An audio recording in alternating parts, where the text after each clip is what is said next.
मी परमेश्वराचे मनापासून आभार मानत आहे. काल माझ्यासाठी तुम्ही प्रार्थना केली आणि मी श्रीरामपूर पासून तर आमच्या यवतमाळ पर्यंत माझा प्रवास सुखाचा झाला आणि माझ्या प्रवासात कुठल्याही प्रकारचे व्यत्यय आलेलं नाही. याबद्दल मी मनापासून प्रभूला धन्यवाद देतो, प्रभूची स्तुती करतो आणि प्रभूचा जय जयकार करतो. आपण 21 पिढा पाहिलेल्या आहेत आणि 21 पिढ्यामध्ये जे लोक यामध्ये भर घालतात त्यांच्यावरती परमेश्वर प्रगटीकरणामध्ये लिहिलेल्या ज्या पिढा आहेत त्या कशा प्रकारे त्यांच्यात आणणार त्याची माहिती आपण पाहिली.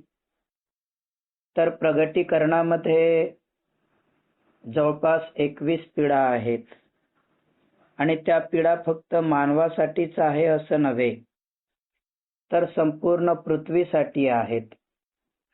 परंतु प्रगटी 4:1 प्रमाणे जे लोक देवाचे आहेत, उचलल्या गेलेले लोक आहेत, ते मात्र सुरक्षित आहेत. बाकी सगळ्यांचा नाश त्यांच्या चुकीमुळे किंवा जागृत न राहिल्यामुळे झालेला आपल्याला दिसत आहे. आजच्याने आपला प्रगटीकरणाचा क्लास संपेल आणि उद्या 1 फेब्रुवारी म्हणजे 1 जानेवारी पर्यंत 31 जानेवारी आहे ना आजची, नाही का? तर आजच्याने आपला प्रगटीकरणाचा क्लास जो गेल्या 5 ते 6 महिन्यापासून जे सतत मी शिकवत होतो, अनेक लोक जॉईंट होते, अनेकांनी आनंद घेतला, अनेकांनी शिक्षण घेतलं आणि अनेक जण बायपास पण झालेले आहेत. परंतु तुम्ही जे नवीन जॉईंट झालेले आहात आणि तुम्हाला आकर्षित करून देवाने जिथून तुम्हाला शिक्षण दिलं तिथूनही तुम्ही आशीर्वादित झालेले आहात. तर आपण प्रगटीकरण 22 अध्याय 19 ते 21 कडे आपलं लक्ष लावूया. आणि जो कोणी या संदेशाच्या पुस्तकातील वचनातून काही काढून टाकेल, जो कोणी या संदेशाच्या पुस्तकातील वचनातून काही काढून टाकेल त्याचा वाटा या पुस्तकात वर्णन केलेल्या जीवनाच्या झाडातून व पवित्र नगरीतून देव काढून टाकेल. या गोष्टीविषयी साक्ष देणारा म्हणतो, होय, मी लवकर येतो. आमेन. ये प्रभू ये. प्रभू येशूची कृपा सर्व जणांसोबत असो. आमेन. तर आता आज वचन 19 मध्ये मी तुमचं लक्ष केंद्रित करत आहे, कारण वचन 20 मध्ये या गोष्टीची साक्ष देणारा म्हणतो, देव लवकर येतो आणि ये प्रभू ये. आमेन. तुझी आम्ही वाट बघत आहे. या प्रकारे तो देवाचे आभार मानताना आपल्याला दिसतो. परंतु वचन 19 कडे जर लक्ष लावलं तर जो कोणी या संदेशाच्या पुस्तकातील वचनातून काही काढून टाकेल. आता संदेशाच्या वचनातून काही काढून टाकेल म्हणजे काय? पान फाडायचं का? नाही, पान तर फाडता येणार नाही. एखादी वचन कमी करता येईल का?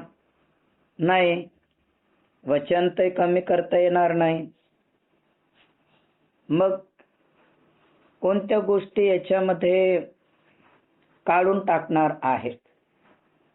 आणि या गोष्टी घडत आहेत का, हा विचार आपल्याला करणं फार महत्वाचं आहे. मग जे लोक या संदेशातून काही वचनं काढून टाकतात, उदाहरणार्थ दशांश न देणाऱ्यांनी त्यांच्या पवित्र शास्त्रातून ते वचनं काढून टाकलेत, म्हणूनच ते दशांश देत नाहीत ना, बरोबर आहे का? चर्चमध्ये न जाणाऱ्यांनी वचनं काढून टाकलेत, म्हणूनच ते परमेश्वराच्या मंदिरात जात नाहीत ना. देवाची उपासना करणारे, आराधना करणारे उपासना आराधना करणं बंद केले. फक्त मतलबासाठी, सुखादुःखासाठी, अडीअडचणीसाठी फक्त ते प्रार्थना करतात, याच्या पलीकडे काहीच करत नाहीत. म्हणजे याचा मतलब त्यांनी ते काय केलेलं आहे, काढून टाकलेलं आहे. लक्षात घ्या की पवित्र शास्त्र ज्या गोष्टी करायला सांगते त्या जर आपण केल्या तर देव आपल्यावर प्रसन्न होतो.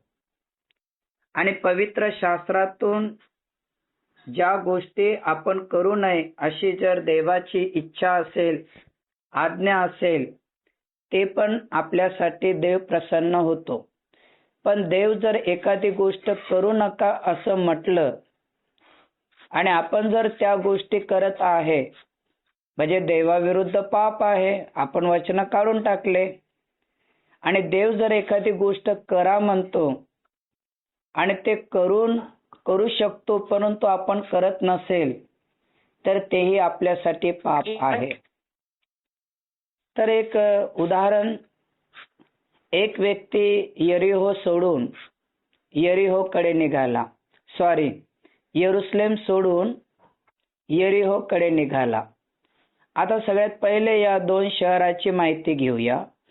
यरुसलेम हे आशीर्वादाचं ठिकाण आणि यरीहो हे शापित झालेलं ठिकाण.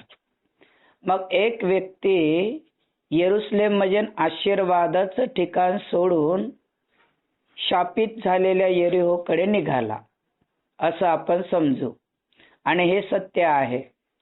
मग रस्त्यामध्ये काही लुटारूंनी त्यांना लुटलं, मारहाण केली आणि अर्धमेलं टाकून दिलं.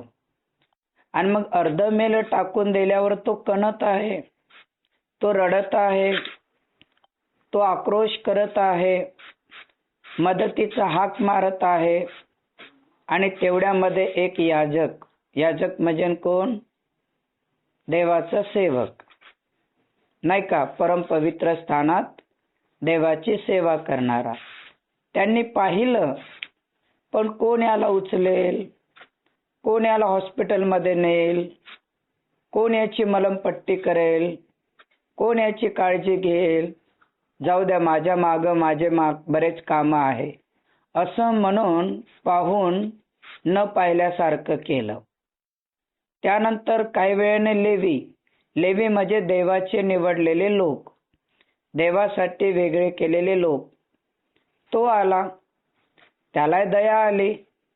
त्याने पाहिलं की हा पडलेला आहे, या ठिकाणी अर्धमेला आहे, याला मदतीची गरज आहे, परंतु कोण याला उचलेल, कोण याला उतार शाळेपर्यंत पोचवेल, कोण याची मदत करेल, अशा प्रकारे विचार करून त्यांनी पण त्या ठिकाणी काय केलं, सोडून दिलं. पण एक शंभरूनी मात्र त्या ठिकाणी आला. आणि शंभरूनी त्या ठिकाणी आल्याच्या नंतर बायबलचं वचन आम्हाला सांगते. छायाताई मोबाईल म्यूट करून घ्या तुमचा. छायाताई मोबाईल म्यूट करा. आणि मग त्यानंतर एक शंभरूनी त्या ठिकाणी आला. आता हे शंभरूनी हे खालच्या समाजाचे किंवा खालच्या दर्जाचे लोक, आणि त्यांनी पाहिलं आणि त्याला त्याची दया आली.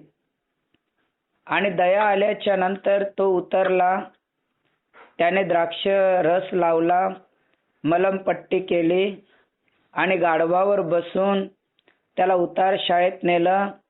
रात्रभर त्या ठिकाणी सेवा केली आणि दुसऱ्या दिवशी जाताना उतार शाळेतल्या माणसाला पैसे दिले आणि म्हणाला, जर अधिक गरज पडली तर मला सांगा, मी तुम्हाला मदत करायला तयार आहे.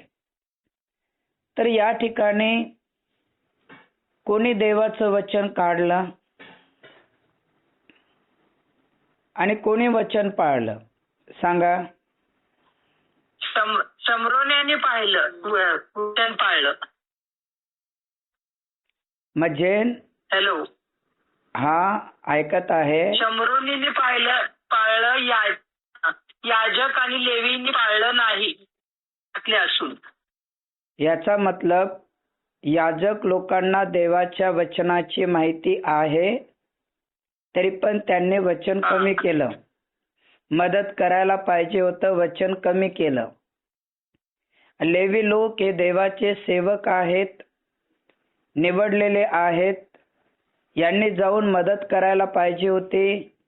यांनी पण सेवा न करता तिथून निघून गेला, म्हणजे याने वचन काढलं. परंतु शम्रोनी याला देवाची माहिती नाही जास्त, याला देवाची ओळख नाही जास्त, तरी पण त्याने स्वतःहून मलमपट्टी करून त्या ठिकाणी रात्रभर उताशाळेत राहून त्याने त्या भल्या माणसाची सेवा केलेली आहे. प्रियांनो, सांगायचं मला 19व्या वचनात, जो कोणी यातून वचन काढतो परमेश्वर त्याचं नाव सार्वकालिक जीवनाच्या पुस्तकातून काढून टाकतो. आणि म्हणून पवित्र शास्त्र, देवाचं वचन दुधारी तलवार आहे आणि वचनात राहिल्याने जितकं आपण दुसऱ्यासाठी करू तितके आशीर्वाद आपल्याला मिळतात, तितके आशीर्वाद आपण आपल्या जीवनामध्ये घेऊ याची आपल्याला चांगल्या प्रकारची माहिती आहे. मग माहिती असूनही जर त्याच्यातून जर कोणी काढून टाकण्याचा प्रयत्न करत असेल तर मात्र त्या ठिकाणी बायबल आम्हाला शिकवते की त्याचा वाटा जीवनाच्या पुस्तकातून परमेश्वर काढून टाकल्याशिवाय राहणार नाही. आणि म्हणून प्रगटी 22 आणि वचन 19, जो कोणी या संदेशाच्या पुस्तकातील वचनातून काही काढून टाकेल त्याचा वाटा पुस्तकात वर्णन केलेल्या जीवनाच्या झाडातून व पवित्र नगरीतून देव काढून टाकेल. जीवनाच्या झाडाचं फळ पण त्यांना मिळणार नाही आणि पवित्र नगरीमध्ये पण त्याला राहण्याची संधी मिळणार नाही. मग पवित्र नगरीत राहायचं असेल तर काय करावं लागेल? बाई डब्बा आणते एवढं. पवित्र नगरीत राहायचं असेल तर काय करावं लागेल? स्तोत्र संहिता 24:3-5 वचन काय सांगते? स्तोत्र 24:3-5, जो पुरुष परमेश्वराच्या डोंगरावर कोण चढेल, त्याच्या पवित्र स्थानात कोण उभा राहील? तर ज्याचे हात स्वच्छ आहे, ज्याचं मन शुद्ध आहे, जो आपलं चित्त असत्याकडे लावित नाही आणि कपटाने शपथ वाहत नाही, त्यांना परमेश्वराच्या राज्यामध्ये प्रवेश मिळू शकतो. आणि म्हणून परमेश्वराच्या डोंगरावर कोण चढेल आणि त्याच्या पवित्र स्थानात कोण उभा राहील? तर ज्याचे हात काय आहे? स्वच्छ आहे, ज्याचं मन शुद्ध आहे, जो आपलं चित्त असत्याकडे लावित नाही आणि जो कधी कपटाने शपथ वाहत नाही, त्याला परमेश्वराच्या डोंगरावर राहण्याची आणि पवित्र फळ खाण्याची देवाने एक प्रकारची मोकळीकता दिलेली आहे. आणि म्हणून जगात जीवन जगत असताना प्रकटीकरणाच्या पुस्तकात काय भर घालणं म्हणजे पवित्र शास्त्राच्या पिढा आणणं आणि काही कमी करणं म्हणजे देवाच्या राज्यातून स्वतःचं नाव बाहेर काढणं या पलीकडे काहीच नाही आहे. एक वचन आपण वाचन करूया. माझ्याबरोबर तुम्ही प्रगटीकरण अध्याय 2 5 ते 7. प्रगटी 2 5 ते 7. म्हणून तू कुठून पतन पावला आहेस त्याची आठवण कर आणि पश्चाताप करून आपली पहिली कृत्य कर. तू पश्चाताप केला नाहीस तर मी तुझ्याकडे येईन आणि तुझी समय तिच्या ठिकाणावरून काढून टाकीन. तरी पण तुझ्यात एक आहे की तू निकलाईतांच्या कृत्यांचा द्वेष करतो, मीही त्यांच्या कृत्यांचा द्वेष करतो. आत्मा मंडळास काय म्हणतो, ज्याला कान आहे तो ऐको. जो विजय मिळवतो त्याला देवाच्या बागेत, बघा का, लक्ष द्या, जो विजय मिळवतो त्याला देवाच्या बागेत जे जीवनाचे झाड त्यावरचे फळ खाण्यास मी देईल. जीवनाच्या बागेत लावलेले जे जीवनाचं झाड आहे त्याचं फळ खायला मी देईल. कोणाला? तर जो पश्चाताप करतो. कारण बायबल वचन 5 मध्ये सांगते की तू कुठून पापात पडला याची आठवण कर. आपण जन्माचे तर पापी आहोत, तर जन्माचे पाप वेगळे आणि कर्माचे पाप वेगळे. जन्माचे पाप हे रक्तामध्ये आलेत आणि कर्माचे पाप हे आपल्या गुणामध्ये आलेत. आपण आपल्या लेकरांना काय शिकवतो? खोटे बोला हे शिकवतो का? चोरी करा हे शिकवतो का? भांडणं करा हे शिकवतो का? वाईट बोला हे शिकवतो का? नाही. कारण खोटं बोलू नका असं शिकवतो का? कारण खोटं बोलणं, चोरी करणं, शिवीगाळ करणं, निंदा नालस्ती करणं हे त्यांच्या रक्तातच आलेलं आहे. हे त्यांच्या रक्तात मिसळलेलं आहे. याला म्हणतात जन्माचे पाप. आणि मग कर्माचे पाप ते खोटे बोलायला सुरुवात करतात, चोरी करायला सुरुवात करतात, व्यसन करायला सुरुवात करतात, मारामारी करायला सुरुवात करतात. तर या सगळ्या गोष्टीपासून तू कुठून पापात पडला याची आठवण कर, पश्चाताप कर आणि पहिलं कृत्य कर. म्हणजे मी तुला जीवनाच्या झाडावरचं फळ खायला देतो.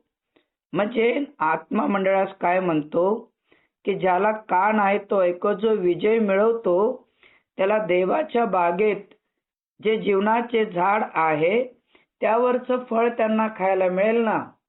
म्हणजे याचा मतलब आपल्याला आपण कुठून पापात पडलो याची आठवण करण्याची आणि ते पाप सोडून देण्याची गरज आहे. परंतु काही लोक पापात पडलेले माहिती आहे, कुठून पापात पडले हे पण माहिती आहे, परंतु पश्चाताप करत नाहीत, पहिलं कृत्य करत नाहीत. आणि म्हणून त्यांच्यावरची ठिकाणावरची जे काय म्हणतात समय तिच्या ठिकाणावरून काढून टाकेल. समय म्हणजे पेटलेला दिवा, दिवा म्हणजे आत्मा. म्हणजे जो व्यक्ती पश्चाताप करत नाही, आपले पाप देवाच्या पुढे कबूल करत नाही, त्याचा आत्मा देव काढून टाकतो, म्हणजे त्याला मारून टाकतो. परंतु वचन 7 आत्मा मंडळास काय म्हणतो? आत्मा म्हणजे देव. योहान 4:24 देव काय आहे? अरे बोला, देव काय आहे? आत्मा आहे आणि हा, म्हणजे देव आत्मा आहे आणि त्याच्या उपासकांनी त्याची उपासना आत्म्याने आणि खरेपणाने केली पाहिजे. मग आता मंडळी हे कोण आहे? आपण आहो. मंडळी म्हणजे कोण? आपण आहो. आत्मा म्हणजे देव आहे. मग आत्मा मंडळाला काय काय म्हणतो? ज्याला कान आहे तो ऐको. मग ज्यांना कान नाही त्यांनी हात वरती करा. कान सगळ्यांना देवानं दिले ना. मग कान जर देवाने सगळ्यांना दिले तर मग पापावर आपल्याला विजय मिळवायचा आहे. आणि जो व्यक्ती पापावर विजय मिळवतो, बायबल सांगते की मी त्याला जीवनाचं फळ खाण्यासाठी दिल्याशिवाय राहत नाही. हे जीवनाचं फळ. त्या फळाबद्दल योहान 15:1-4 काय सांगते पहा बरं. योहान 15:1-4. येशूने म्हटले, मीच खरा द्राक्षवेल आणि माझा बाप माळी आहे. माझ्यातील फळ न देणारा प्रत्येक फाटा तो काढून टाकतो आणि फळ देणाऱ्या फाट्याला अधिक फळ यावे म्हणून त्या प्रत्येकाला साफसूफ करतो. जे वचन मी तुम्हाला सांगितले त्यामुळे तुम्ही आता शुद्ध झालाच आहात. तुम्ही माझ्यामध्ये राहा आणि मी तुम्हामध्ये राहीन. जसा फाटा वेलात राहिल्या वाचून त्याला आपल्या आपण फळ देता येत नाही, तसे माझ्यामध्ये राहिल्या वाचून तुम्हाला हे फळ देता येणार नाही. म्हणजे आपल्याला जर फळ द्यायचं असेल आणि जीवनाचं फळ खायचं असेल तर पृथ्वीवर आपल्याला काय द्यावं लागेल? फळ द्यावं लागेल. बरोबर आहे ना? पृथ्वीवर आपल्याला फळ द्यावं लागेल. मग पृथ्वीवर फळ देणं म्हणजे खोटं न बोलणं, चोरी न करणं, लबाडी न करणं, व्यसन न करणं, मारामारी न करणं, या सगळ्या गोष्टी आपल्याला करावं लागेल. कारण येशू स्वतः म्हटला, मीच खरा द्राक्षवेल आहे आणि तुम्ही सर्व कोण आहात? फाटे आहात. आणि जो माझ्यात राहतो आणि मी ज्याच्यात राहतो तो पुष्कळ फळ देतो. कारण माझ्यापासून वेगळे असल्यास तुम्हाला काहीच करता येत नाही. म्हणजे देवापासून वेगळे असणाऱ्या लोकांना काहीच करता येत नाही. म्हणजे आपल्याला देवामध्ये राहून फळ देण्याची गरज आहे. येशूमध्ये राहून फळ देण्याची गरज आहे. कारण येशू आपल्यामध्ये असला आणि आपण जर येशूमध्ये असेल तरच आपण फळ देऊ शकतो, अन्यथा फळ देऊ शकत नाही. मग येशूमध्ये राहून कोणत्या प्रकारचं फळ आपण देऊ शकतो? कोणत्या प्रकारचं फळ आपण देऊ शकतो? तर त्यासाठी गलतीकरास पत्र अध्याय 5 22 पासून 26 पर्यंत बघा. गलती 5:22-26. आत्म्याच्या द्वारे निष्पन्न होणारे फळ प्रीती, आनंद, शांती, सहनशीलता, ममता, चांगुलपणा, विश्वासूपणा, सौम्यता, इंद्रिय दमन हे आहे. अशा विरुद्ध नियमशास्त्र नाही. जे ख्रिस्त येशूचे आहेत त्यांनी विकार व वासना यांच्यासह देह स्वभाव वधस्तंभावरती खिळला आहे. आपण जर आत्म्याच्या सामर्थ्याने जगतो तर आपण आत्म्याच्या प्रेरणेने चालावे.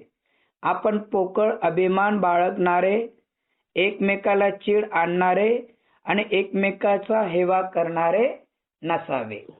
तर या ठिकाणी व्यक्तीशी बोलत आहात त्यांनी आपला कॉल होल्ड वर ठेवला आहे. मोबाईल होल्ड वरून काढा. आप जिस व्यक्ति से मोबाईल होल्ड वरून काढा प्लीज. कॉल को होल्ड पर रखा है, कृपया लाइन पर बने रहिए. मोबाईल होल्ड वरून काढा. आणि म्हणून परमेश्वराचे प्रिय लोक हो, की पवित्र आत्म्याच्या द्वारे निष्पन्न होणारे जे फळ आहे ते प्रीती, आनंद, शांती, सहनशीलता, ममता, चांगुलपणा आणि विश्वासूपणा, इंद्रिय दमन.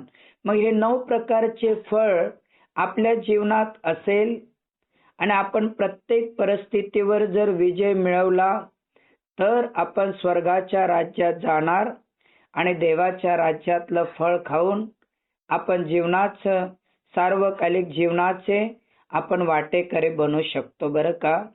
आपण सार्वकालिक जीवनाचे वाटेकरी बनू शकतो. परंतु आपण जर जिवंत देवाचे लेकर असताना जर पवित्र आत्म्याचे फळ आपल्यामध्ये नसेल आणि विजय मिळवण्याची ताकद आपल्यात नसेल, येशूमध्ये राहण्याची ताकद आपल्यामध्ये नसेल, तर प्रियानो, बायबल आम्हाला सांगते की जो कोणी यातून कमी करेल, देव म्हणाला की मी त्याचं नाव जीवनाच्या पुस्तकातून कमी करेल. मग आपण फळ देण्यासाठी पहिली गोष्ट आपण काय पाहिली की आपण कुठून पापात पडलो त्याचा पश्चाताप करून आपण विजय मिळवणे, हे आपण प्रगटी 2:5-7 मध्ये शिकलो. त्यानंतर फळ देण्यासाठी योहान 15:1-4 येशूमध्ये राहणं शिकलो. येशूमध्ये राहिल्याशिवाय आपल्याला फळ देता येणार नाही. आणि तिसरी गोष्ट काय शिकलो की आत्म्याच्या प्रेरणेनं आपल्याला चालायचं आहे. देहाची कर्मे तर उघड आहे, जार कर्म, अशुद्धपणा, कामातुरपणा, मूर्तीपूजा, चेटके, वैर, कलह, मत्सर, हे सगळं काय आहे? हे काय आहे? देहाची कर्मे आहेत. म्हणजे शरीराची कर्मे जी आहेत हे मनुष्याला अनंत काळाच्या नरकाकडे नेतात. परंतु आत्म्याचे फळ प्रीती, आनंद, शांती, सहनशीलता, ममता, चांगुलपणा हे पवित्र आत्म्याचे फळ आहेत.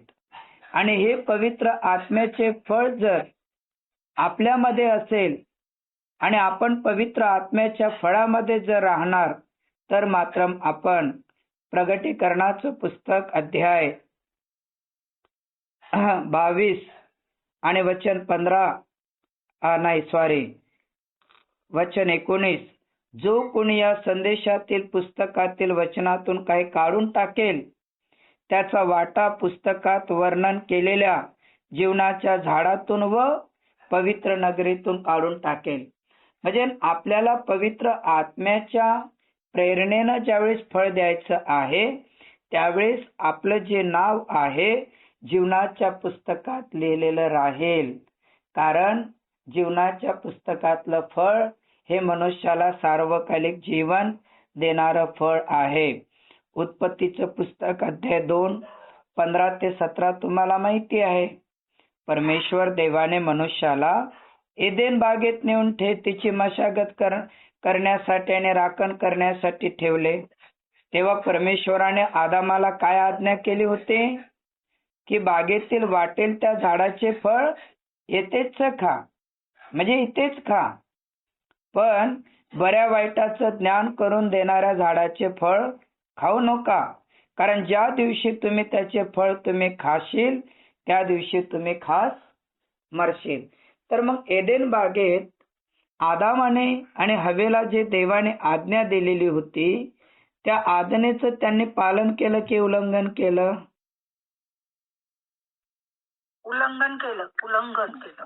का बरं उल्लंघन केलं? कारण परमेश्वर म्हणाला बरं आणि वाईटाचं ज्ञान, म्हणजे त्या एका फळामध्ये 2 गुण आहे, चांगले पण ज्ञान आहे आणि वाईट पण आहे, ते खाऊ नका. ज्या दिवशी तुम्ही खाल त्या दिवशी तुम्ही खास मराल. आणि दुसरं जे फळ होतं ते जीवनाचं होतं आणि तिथे देव काय म्हटलं, तुम्ही येथेच खा. म्हणजे हे जीवनाचं फळ तुम्ही येथेच खा. आणि बरं आणि वाईटाचं ज्ञान करून देणारं फळ जर खाल तर तुम्ही खास मराल. तर मनुष्याने देवाच्या आज्ञेचं उल्लंघन केलं आणि सैतानाच्या आज्ञेचं काय केलं? पालन केलं. आणि मग रोम 6:23 पापाचं वेतन काय आलं आपल्याला? मरण. पापाचं वेतन हे मरण आलं. परंतु आता प्रभू येशू ख्रिस्ताच्या कृपेने आपल्याला सार्वकालिक जीवन देवापासून मिळालेलं आहे. आणि म्हणून मागं आपण पाहिलं की जो कोणी या पुस्तकातून काढून टाकेल, बरं का, त्याच्यावरती परमेश्वर 21 पिढा आणेल. आणि जो कोणी भर घालेल त्याचं नाव देव जीवनाच्या पुस्तकातून काढून टाकेल आणि त्याला अनंत काळाच्या नरकात टाकेल. मग जीवनाच्या पुस्तकातून नाव काढून टाकेल त्यासाठी एक वचन वाचा बरं कोणीतरी. प्रगटीकरण अध्याय 20 आणि 15वं वचन वाचा बरं. प्रगटी 20 आणि वचन 15. हा. ज्या कोणाचे नाव जीवनाच्या पुस्तकात लिहिलेले सापडले नाही तो अग्नीच्या सरोवरात टाकीला गेला. ज्या कोणाचे नाव जीवनाच्या पुस्तकात लिहिलेले सापडले नाही त्यांना अग्नीच्या सरोवरात टाकण्यात आलं. मग जीवनाच्या पुस्तकात नाव लिहिण्यासाठी जीवनाचे फळ खावं लागेल. आणि जीवनाचे फळ खायचे असेल तर गलतीकरास पत्र 5वा अध्याय पवित्र आत्म्याचे फळ काय आहे? पहिलं फळ काय आहे? प्रीती, आनंद, शांती, सहनशीलता, ममता, चांगुलपणा, विश्वासूपणा, इंद्रिय दमन हे पवित्र आत्म्याचे फळ आहेत. आणि या पवित्र आत्म्याचे फळ आपल्या जीवनात असल्याशिवाय आणि आपण कुठून पापात पडलो ते पाप देवाच्या पुढे कबूल केल्याशिवाय आपण परमेश्वराच्या राज्यात प्रवेश करू शकत नाही. आणि म्हणून देवाचे प्रिय लोक हो ऐका, पवित्र शास्त्र वाचन करणारे लोक हो ऐका, यात तुम्हाला भर पण घालायची नाही आणि यातून तुम्हाला काही काढून पण टाकायचं नाही. भर कोणता व्यक्ती घालतो? जो अभ्यास करत नाही. काढून कोणता व्यक्ती टाकतो? ज्याला देवाच्या आज्ञेचं पालन करायचं नाही. आणि म्हणून देवाने सांगितलं दशांश द्या. आपलं काम आहे दशांश देणं. देवाने सांगितलं उपकार स्तुती द्या. आपलं काम आहे उपकार स्तुती देणं. देवाने सांगितलं संतोषाने द्या. आपलं काम आहे संतोषाने देणं. देवाने सांगितलं 6 दिवस काम करा. आपलं काम आहे 6 दिवस काम करणं. देवाने सांगितलं 7वा दिवस पवित्र दिवस आहे, देवाची उपासना करा. आपलं काम आहे देवाची उपासना करणं. देव म्हणाला की असली जात उपास प्रार्थनेशिवाय निघत नाही. मग घरात काही समस्या असेल तर उपास आणि प्रार्थना करा. ज्या गोष्टी देवाने करायला सांगितल्या त्या ज्यावेळेस आपण करत नाही तर ते आपण काढून टाकतो. समजलं का पास्टर साहेब? हो बाळासाहेब, समजलं. ज्या गोष्टी आपण करत नाही त्या आपण काय करतो? काढून टाकतो. आणि ज्या गोष्टी आपल्याला समजतात पण आपण करत नाहीत तेव्हा आपण आज्ञेचं काय करतो? उल्लंघन करतो. म्हणून या सगळ्या गोष्टीकडे लक्ष केंद्रित असणं अतिशय महत्वाचं आहे. मी परमेश्वराचे आभार मानत आहे की गेले 5 ते 6 महिने प्रगटीकरणाचं पुस्तक शिक्षण देताना आणि तुम्ही सगळे मला सहन करताना अनेकांना मी वेगवेगळ्या पद्धतीने बोललो, अनेकांना मी दठावलं. तुम्ही सर्वांनी ते सहन केलं. काही लोकांना सहन झालं नाहीत, ते बायबल अभ्यास सोडून निघून गेलेत. तर काही लोकांना सहन झालं परंतु त्यांचा विषय संपला म्हणून ते निघून गेलेत. परंतु काही लोकांना सहन करत आहेत आणि म्हणूनही ते आजही पवित्र शास्त्राकडे लक्ष केंद्रित करत आहेत. तर मग माझी विनंती आहे, जर तुमची इच्छा असेल की मी पहिलेपासून प्रगटीकरण शिकवावं तर कृपा करून तुम्ही मला तसं सांगा. तसं तुम्ही माझ्याशी बोला की पास्टर साहेब तुम्ही आता आम्हाला प्रगटीकरण पहिलेपासून शिकवा. मी तुम्हाला शिकवण्याचा प्रयत्न करेल. परंतु तुम्ही जर म्हणाल की दुसरा विषय शिकवा तर मी तुम्हाला दुसरं. माझी खूप इच्छा आहे की पुन्हा मी अधुरं राहिलेलो आहे साहेब. माझी इच्छा आहे की पुन्हा पहिल्यापासून मला पुन्हा ऐकायचंय. कारण मी मधात ऑक्टोबरच्या महिन्यात जॉईन झालेलो आहे. माझी खूप इच्छा आहे की मला पूर्ण ऐकावं पहिल्यापासून. बाकीच्यांचं काय?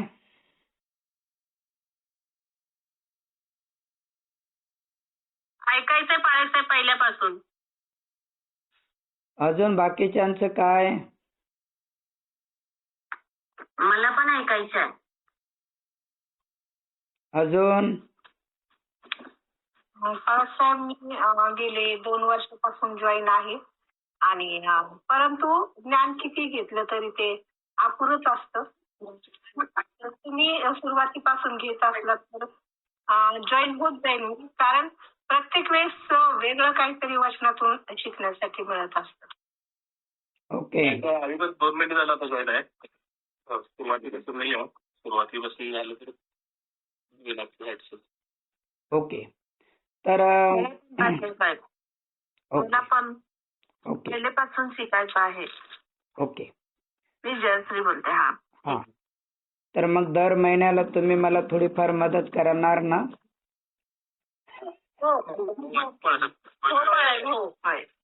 ओके. तर मग मी उद्याची रविवारी सुट्टी घेऊ आणि सोमवार हा